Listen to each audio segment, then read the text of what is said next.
ನಾನು ಒಬ್ಬ ತಾಯಿ. ನನ್ನ ಮಕ್ಕಳನ್ನು ಶಾಲೆಗೆ ಕಳಿಸಬೇಕಾಗುವುದರಿಂದ ಶಿಕ್ಷಕರನ್ನು ಅವಲಂಬಿಸಿದ್ದೇನೆ. ನಾನು ಶಿಕ್ಷಕಿ.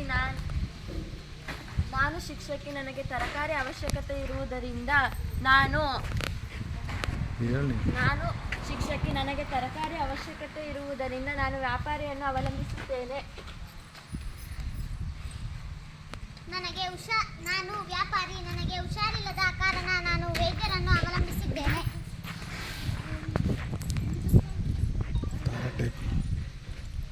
ನಾನು ವೈದ್ಯ.